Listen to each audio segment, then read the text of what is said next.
Hello and welcome back to Jackknives Reviews. I'm of course your host, Jack Knives. And welcome back to Wrestling Month.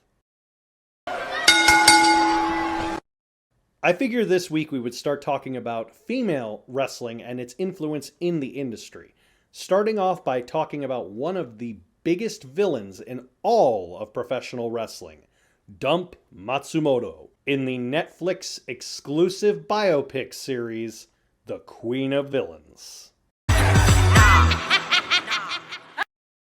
Kaoru Matsumoto is a young girl inspired to become a professional wrestler. Despite the ruthless training she receives and her size, she dreams of becoming a beloved top babyface wrestler. After she gets fired from her job and loses her hopes of becoming a top-loved wrestler, she instead decides to not just become a villain, but the ultimate villain in professional wrestling, changing herself into Dump Matsumoto. Now, Dump Matsumoto may not really be a household name that anyone in the Western Hemisphere has ever really heard of, but her influence still impacts the world of wrestling today. She was the first true, despicable villain in professional wrestling. Yes, there were wrestlers who used this whole evil ideology mindset, but there wasn't one that was quite as hardcore as Dump was. She wasn't interested in looking pretty, she wasn't interested in getting people to be happy to look at her. She just wanted to hurt and maim and destroy and just scare the hell out of you. And she did it so damn well that it influenced an entire generation of people.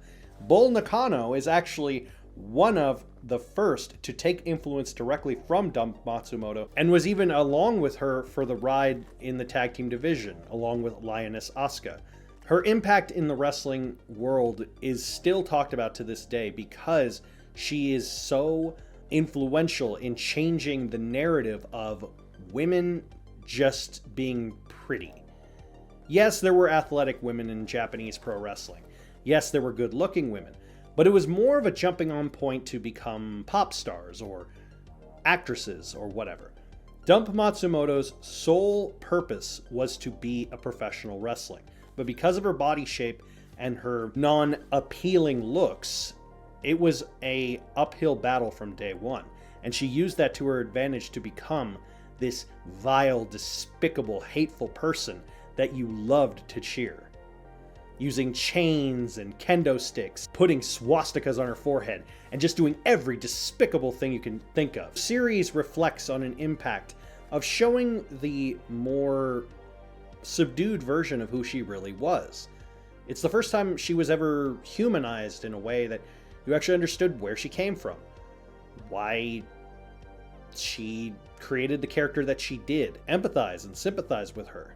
Urian Retriever plays Dump Matsumoto so well. I am utterly shocked that this did not get any awards and that no one has ever talked about this show in particular. She truly does carry everything in this show. Her performance, from going to a happy, vibrant, loving fan to a heartbroken young girl to a person who has to make their way out in the world to a person who just doesn't give a damn. You see the progression of what becomes of Kaoru and how she loses herself into the character. In what we refer to in the wrestling terminology as kayfabe, what it means to turn a kayfabe character into a shoot character. And it's hard to do when you don't know where that line ends and where it starts. But the slower moments really emphasize the good and bad within and out of the ring. It's great to see them reflect it in a way that doesn't play it down for people. It doesn't try to make it sound silly or goofy or preordained. It feels real. It feels like pulling back the curtain and seeing the truth of wrestling that we want it to be.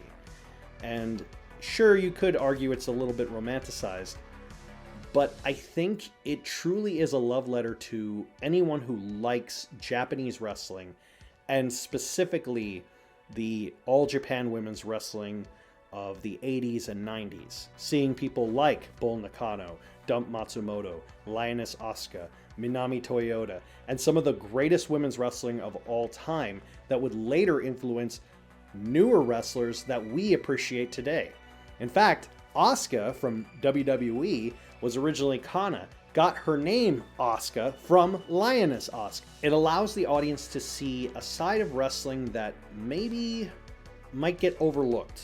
Because of that, it's truly one of those things that I believe anyone who really wants to go a little deeper into the world of wrestling would really enjoy, and those that love wrestling will truly, truly love this show. I give the Queen of Villains 5 out of 5. Have you seen Queen of Villains? Let me know in the comments down below. Come back next time for some more Wrestling Month.